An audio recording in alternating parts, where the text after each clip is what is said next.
Investidores, o Bitcoin está sendo cotado aos 66.951 dólares nesse momento, ele está se valorizando, abrindo a semana com uma alta de 1% por enquanto, Bitcoin comportadinho ali, mas abrindo a semana com uma leve alta, e nesse vídeo a gente vai dar um giro por importantes fatos, dados e gráficos que a gente segue monitorando na composição da nossa tese de que este mercado vai explodir, de que em algum momento do ano de 2024 vai começar uma escalada nos preços dos ativos da indústria de criptomoedas que vai tirar o fôlego de todo mundo, né? E eu quero começar o vídeo com esse destaque, investidores, que basicamente traz aqui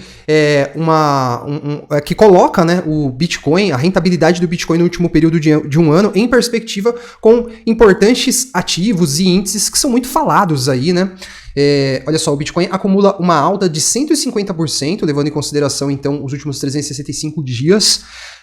Nesse mesmo período, o S&P, que é o principal índice de ações da Bolsa Americana, o índice que tem na sua composição as 500 maiores empresas de capital aberto ou americanas, nesse mesmo período teve uma alta de apenas 26%. Quer dizer, apenas não. Isso aqui, se a gente considerar o mercado tradicional, é até um número de respeito. Mas esse número vira um apenas quando a gente compara ele com o desempenho daquele que é o maior ativo financeiro da atualidade, o maior ativo financeiro que a nossa geração tem à sua disposição para investir. Sim, somos privilegiados. Olha só o Dow Jones, que é um índice industrial, né? 20%. A Apple, que também é uma ação muito falada, uma empresa muito falada, né, no mercado, muito badalada, com uma alta de 10%. A Apple sofreu quedas importantes nesse período de um ano, assim como a Tesla também, né, uma outra grande empresa, enfim, uma empresa, a principal empresa, eu diria, do cara mais rico do mundo aí, né, um dos mais, o Elon Musk, que está com uma queda de 6%, e o Bitcoin simplesmente deixando todo mundo para trás, como o Bitcoin sempre faz, né, investidores? Com a exceção dos anos de correção e desalavancagem da indústria de criptomoedas, que são aqueles anos em que nós chamamos de inverno cripto ou de bear market do Bitcoin, com exceção desses anos que são anos naturais e que a gente passa por períodos de desalavancagem até necessários, essa é a realidade do Bitcoin, né? Ele sempre está performando melhor aí que os principais ativos, e eu acredito que ele vai seguir assim por uma boa janela de tempo. Então, se você está chegando agora para o mercado, você pode se considerar um cara de sorte, que o Bitcoin com certeza vai entregar excelentes resultados aí para quem acreditar nessa tese, pelo menos é nisso que eu acredito, tá? Então fica comigo até o final do vídeo, porque a gente vai fazer um giro aqui por importantíssimos fatos e dados, tá? Que a gente vai monitorar para essa semana. E antes da gente partir para esses fatos e dados, eu vou deixar o convite para você que está chegando aqui pela primeira vez, se inscrever e ativar o sininho de notificações para você seguir acompanhando as nossas análises. A gente passou de 20.400 investidores aqui no canal, quase 1,5 milhão de visualizações. Então, junte-se a nós e faça parte da nossa comunidade, tá? E no final do vídeo a gente vai dar uma olhada em gráficos também, mas a gente já parte aqui para esses fatos e dados desta análise. E olha só, caras, no vídeo de ontem eu cheguei a comentar dessa situação lá do presidente iraniano, que até então estava desaparecido, né, com a queda lá do helicóptero em que ele estava, e foi confirmada então a morte do presidente iraniano, olha só. E a gente falou disso porque basicamente os ânimos por lá estão exaltados, né, e aí levantou-se aí uma atenção com esse tema pra gente ver se de repente a galera lá não ia suspeitar de algum tipo de golpe de algum outro país, alguma coisa nesse sentido que poderia elevar ainda mais os ânimos por lá, né, enervar ainda mais os ânimos, e parece que não, parece que realmente foi um acidente. Enfim, a gente lamenta aí a morte do senhorzinho lá, né, e seguimos em frente. Parece que por enquanto tá tudo assim, tranquilo entre aspas, né? Pelo menos desse ponto de vista de conflitos aí, parece que isso não mexeu com os ponteiros, não. E olha só, caras, o Bitcoin estava corrigindo aí nessas últimas semanas, e eu cheguei a comentar com vocês, quando a gente olhar os indicadores depois, os indicadores dessa queda, a gente vai ver que a grande maioria das pessoas que estão se desfazendo dos seus Bitcoins são investidores que têm, enfim, pouca quantidade de Bitcoin, muitas vezes carteiras novas, gente que chegou para o mercado recentemente, e esse indicador da Sentiment basicamente mostra isso, olha lá, as pequenas carteiras de Bitcoin mostrando sinais de capitulação. Normalmente, quando a gente tem uma capitulação nesses investidores pequenos do varejo, é justamente quando a gente tem os fundos se formando no Bitcoin, né? É justamente isso que esse gráfico está propondo, e esse é um fato, assim, que se repete no mercado, é muito interessante porque, ao mesmo tempo, a gente vê as baleias, né, as carteiras que têm mais de 1.000 bitcoins, basicamente sacando, né, retirando das corretoras os seus bitcoins e demonstrando aí uma falta de interesse em negociar esse ativo, né? Quando uma baleia saca, ou uma baleia, qualquer investidor que saca o Bitcoin, que tira o Bitcoin lá da corretora, imagina, comprou o Bitcoin na Binance, aí você sacou o Bitcoin da Binance para sua carteira. Significa o quê? Que você não está interessado em vender esse Bitcoin. Quando você estiver interessado em vender esse Bitcoin, você vai enviar esse Bitcoin para a Binance, para você vender. Estou usando a Binance como exemplo. Assim como nessa montanha aqui, ó, tá vendo? Ó, lá, naquele grande topo de 2017, tá vendo?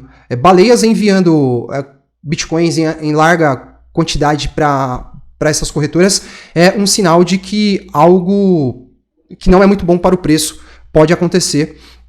E o contrário é verdadeiro, né? Baleias sacando esses bitcoins das corretoras também sinaliza pra gente que o preço vai sofrer cada vez mais a pressão da oferta e da demanda, né? E olha só, nas últimas 24 horas, uma única baleia acumulou 106 milhões de dólares em bitcoins. E quando a gente olha as reservas das exchanges, elas estão ainda sendo drenadas e nós atingimos novamente um novo patamar recorde quando a gente olha esse histórico aqui, desde lá de 2020, né? Ou seja, desinteresse pela venda, investidores. Isso aqui é muito significativo, tá? É o mercado não querendo vender um ativo que é escasso, né? E olha só que interessante esse gráfico que mostra pra gente os rewards, né, as recompensas que os mineradores recebem por minerar, né, os blocos do Bitcoin, e as taxas que eles recebem também, né? As taxas também são direcionadas aos mineradores, e aí a gente teve aquele super hype, né, no bloco 840 mil, muita gente querendo registrar inscrições nos satoshis daquele bloco, muitos mineradores também querendo participar da mineração do bloco 840 mil, isso elevou a concorrência, fez com que as taxas, e aqui a gente também tem um bom componente lá do protocolo Runes, né, que também fez com que as taxas nas transações do Bitcoin disparassem e elevassem bastante a receita, né, que os mineradores estavam recebendo, mas o Bitcoin é autogovernável, autorregulável. Olha só, as taxas e as recompensas já foram regularizadas e atingiram os patamares esperados pós-halving, né? Atingindo lá aquela média de 450 bitcoins por dia. Então, todo aquele hype passou e agora a gente já começa a ver um cenário de normalidade novamente, quando a gente olha então esses números que compõem a receita dos mineradores. E olha só, caras, tem muita gente que fala que uma alocação em criptomoedas e Bitcoin não pode passar de 2 a 3% do seu portfólio, só que a Horizon Connect Asset Management não está dando muito ouvido, né, para essa recomendação de alguns investidores ou instituições conservadoras. Atualmente, somando aí os ETFs as cotas de ETF, IBIT e GBTC que eles compraram, a gente tem um percentual de 14% dos 6,5 bilhões de ativos que eles têm sob gestão, né? Então, uma grande instituição com uma exposição muito forte, né, no Bitcoin. É claro que esse aqui é dinheiro dos clientes deles, isso aqui, no final das contas, representa investidores, muitos, é claro, com muito poder de fogo, né, com muita grana ali, caras que têm muita grana, mas no final das contas são investidores como nós, pessoas que estão interessadas em ter exposição em Bitcoin. E olha só esse post, caras, que interessante. É um post lá de 11 de janeiro... Não, na verdade é 1º de dezembro de 2021. Né? O Bitcoin estava mais ou menos formando o topo. E aí esse rapaz aqui disse o seguinte, Luiz F. Alves: oba, vou aproveitar para comprar a queda de 20% de Bitcoin para garantir a minha aposentadoria. Afinal, qual o problema de um aposentado perder 20% das reservas para a velhice em apenas um dia? E ele estava aqui, é lógico, satirizando o Bitcoin por ter uma volatilidade grande, né? Quedas de 20%, isso ainda é uma realidade no Bitcoin. Acredito que veremos quedas desse patamar ainda, né? E, Luiz, cara, já que você acha que o Bitcoin não tem o poder de proteger o seu patrimônio e que ele não é uma boa alternativa para você compor as suas reservas de aposentadoria, você pode então se expor ao Versa, que é um fundo do mercado tradicional, que vem tendo desempenho bem legal aqui, né? Olha só, menos 72% desde lá, do final de desde novembro de 2021. Parabéns! Eu acho, então, que o mercado tradicional oferece opções melhores que o Bitcoin, né? Pelo visto. E olha só, caras, entrando aqui para falar agora do mercado tradicional, esse cara aqui é o Mike Wilson. Ele é do Morgan Stanley, né? Ele é, na verdade, estrategista-chefe do Morgan Stanley. E ele é um cara muito influente lá no mercado americano.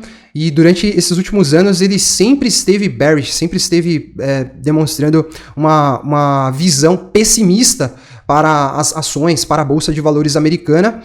E, cara, a realidade é que ele mudou a visão dele, né? Ele agora virou um touro também, agora começa a ficar... então, nutrir expectativas positivas, e isso aqui me impressionou, porque ele era um cara bastante, assim, rígido na ideia de que ocorreria um hard landing, né? Que o Fed não iria conseguir controlar a inflação sem fazer com que algum setor da economia americana quebrasse e levasse a Bolsa Americana ao derretimento. Então, interessante, olha só. Um cara muito influente mudando de opinião. E nessa semana... a gente vai ter alguns dados interessantes aí para a gente monitorar lá na economia americana, o PMI industrial na quinta-feira. Eu acho que esse aqui talvez seja, em termos de dados que serão divulgados, o mais importante lá na quinta-feira, mas na quarta-feira, às 3 da tarde, vai ser divulgada a ata da última reunião do Fed, e isso aqui sempre traz para a gente...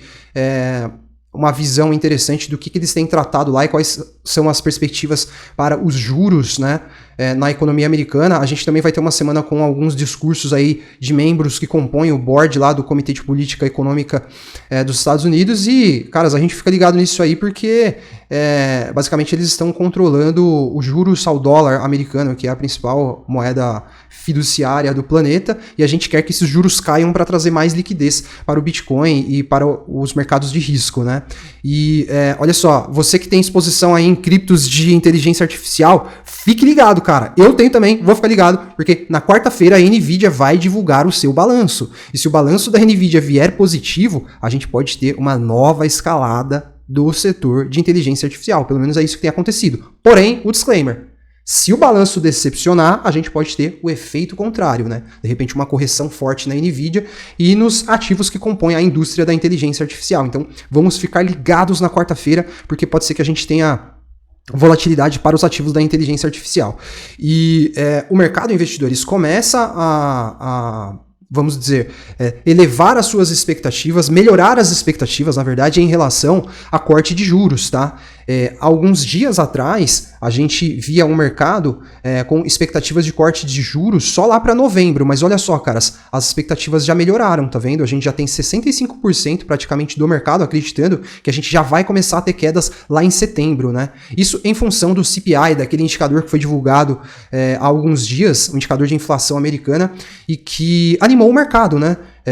Trazendo pra gente uma perspectiva de que os juros possam realmente ser cortados lá em setembro. E, meus brothers, se isso acontecer, é aí que vai começar a loucura no mercado. É aí que a gente vai ver realmente a verdadeira explosão que tá para acontecer no mercado. Eu acho que a gente pode ter até movimentos ascendentes antes, até mesmo de um corte de juros, mas eu tenho certeza que os movimentos mais fortes vão vir quando os juros começarem a ser cortados. Então a gente monitora isso de perto, né? E já entrando numa dinâmica de preço aqui para o Bitcoin, olha só, esse gráfico eu trago para vocês de vez em quando, mostra para a gente as zonas de suporte e resistência com base nos preços on-chain, né? No número de transações realizadas por faixa de preço que são capturados através dos dados lá da blockchain do Bitcoin e dos blocos que são minerados, enfim. E aí, olha só, a gente está aqui na faixa dos 67 mil dólares, a gente conseguiu avançar uma casinha aqui da maior resistência que a gente tinha, né, investidores, que está aqui na casa dos 66 mil dólares, 66.500 mais ou menos, né? Então, é importante que o Bitcoin se mantenha acima, na verdade 66.254, tá? Importante que o Bitcoin se mantenha acima desse nível, porque aí a gente tem essa super barrona aqui se comportando como um suporte para o Bitcoin, né? Ela era uma resistência, o Bitcoin sofreu para tentar pular para casa dos 67, agora ele está ali no 67, e é importante que ele se mantenha acima dos 66.254 dólares para que esse grande volume negociado dentro desse nível que formou aqui uma barreira se comporte então como um suporte para o preço do BTC, né? E olha só, caras, esse estudo aqui é muitíssimo interessante, tá? Eu já trouxe em uma análise para vocês o RSI estocástico, que tem dado um sinal muito interessante. Todas as vezes que ele sobrevendeu nesse ciclo de alta de 2022 a 2024 no Bitcoin, a gente teve movimentos de escalada no preço do Bitcoin. Porém, quando a gente olha em um horizonte de tempo mais amplo, desde lá de 2013, por exemplo, a cada setinha dessa aqui no gráfico representa um momento em que o RSI estocástico atingiu um ponto de sobrevenda na casa de 1,07, tá? É uma mega sobrevenda, né, nesse indicador. E todas as vezes, olha só, 100% das vezes que o indicador atingiu esse patamar, a gente teve algum movimento amplo acontecendo no preço do Bitcoin, seja para cima ou seja para baixo, porque veja, durante o bear market a gente também teve o indicador batendo essa mesma pontuação e aí a gente tinha um derretimento no preço do BTC, até ele bater essa mesma pontuação novamente, a gente teve nas semanas subsequentes um novo derretimento, só que em bull market isso também tem se refletido de uma maneira positiva, tá vendo? Nesse ponto aqui, ele bateu lá nessa pontuação de 1,07, a gente teve uma super escalada. Aqui também, bateu 1,07, escalada. Aqui bateu, escalada. Aqui já foi a situação contrária. Ele bateu, o Bitcoin ficou... Ele até chegou a subir, mas teve uma queda, depois veio o crash da pandemia, enfim.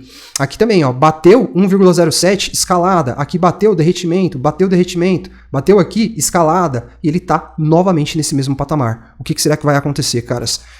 Pode ser que a gente tenha um novo movimento de escalada para cima no preço aí, hein? Eu tô muito animado. E esse outro indicador traz pra gente uma perspectiva legal para as altcoins, né? Vejam que a gente tem aqui o gráfico de preço, na verdade é o market cap das altcoins excluindo Bitcoin e Ethereum, né? E esse indicador aqui embaixo sinaliza pra gente que a alt-season ganha força nessa segunda fase aqui, tá? Que vem depois que esse indicador tem o cruzamento aqui dessas duas médias, tá vendo? Ó? Quando a linha azul cruza para cima a linha vermelha, a gente tem a primeira fase de uma alt-season, que representa apenas uma recuperação aqui depois de uma fase de lateralização, tá vendo? Aí a gente tem uma escalada, né, no market cap das altcoins, até que a gente tem a segunda fase, né, que é quando a gente tem a aceleração, então, dessa temporada das altcoins. Isso voltou, esses dados aqui são os dados do ciclo passado, né? Isso voltou a acontecer novamente, tá vendo? Na verdade, esse gráfico aqui ele traz uma perspectiva mensal, né? Cada candle representa um mês de negociação. Aí a gente teve novamente a linha azul cruzando aqui a linha vermelha. A gente teve então o início da primeira fase da recuperação das altcoins, né? E agora a gente já está chegando aqui muito próximo do patamar, que foi o que startou aquela alt-season ferrenha que a gente teve muito forte no ciclo passado. Então, vamos ver o que vai acontecer, né, caras? A gente tem nesse momento a dominância do Bitcoin formando aqui um padrão que está se assemelhando muito com uma falling wedge, né, com uma cunha. Olha só como ela está ficando afunilada, né? Os topos cada vez mais próximos uns dos outros e ela está ficando presa aqui, ó. A gente consegue meio que desenhar que o gráfico já está até meio poluído aqui, né? Mas a gente consegue ver que ela está ficando afunilada aqui, a dominância do BTC, em um ponto muito chave do gráfico. Olha só quando a gente olha o histórico mais amplo. Então, eu tô com uma expectativa legal da gente, quem sabe, ver um cenário de recuperação no preço das altcoins, aí as altcoins se movimentando para cima, quem sabe nas próximas semanas, né? Vamos ver o que vai acontecer. Não tô achando que vai ser aquela alt-season mais forte, né, que é a que vai fazer com que a dominância faça assim, né, derreta, e aí sim a gente vai ver o market cap das altcoins explodindo lá para casa de 3, 4 trilhões, mas eu fico na expectativa de quem sabe a gente ter uma correção desse movimento aqui, ó, tá vendo? Esse grande movimento, a gente ter uma correção, né, para quem sabe a dominância voltar a subir de novo, com o Bitcoin indo buscar 100, 120 mil dólares, quem sabe 150 mil dólares, e aí sim depois a gente vê a derretida final na dominância do BTC, que é aí o que vai representar o life changing para muitos investidores de altcoins, né? E aqui no gráfico do BTC especificamente, enfim, uma movimentação ainda muito saudável, né? Bitcoin formou um pivô de alta ali em uma faixa de preço muito importante e ele está testando, tá vendo aqui, ó, uma resistência por volume financeiro, considerando as faixas de preço, né? Então, resistência ali nos 67 mil dólares. Isso aqui é resistência de análise técnica. A resistência que eu acabei de falar no outro gráfico lá era resistência on-chain, né? Então, importante, se o Bitcoin de repente se pular para cima aqui e romper essa barreira dos 67.200, caras, ele pode voltar a retestar patamares lá na casa dos 70 mil dólares. E aí, meus amigos, se romper 73, nova escalada de preço no BTC. A gente vai seguir monitorando o gráfico, os fatos e dados mais importantes aí que cercam o mercado, e eu trago uma nova análise para vocês aí nos próximos dias. Se você gostou do vídeo, deixa o like para você fortalecer o canal e retribuir com o seu like esse trabalho gratuito, e inscreva-se para você seguir acompanhando o nosso conteúdo. Um abração a todos, uma boa semana e até mais. Investidores, as criptos do relatório Smart vêm tendo uma performance fantástica, mas ainda tem muito potencial para ser capturado pelos nossos portfólios. E para trazer mais assimetria, agora nós temos o Mega Gemas. E além disso, todo mundo que compra o relatório recebe um e-book completo de bônus. Com esses materiais, com certeza você vai conseguir fazer ótimos resultados nesse mercado e se tornar um investidor de alto nível. Recomendo fortemente que você acesse o link da descrição aí agora para conhecer esse trabalho.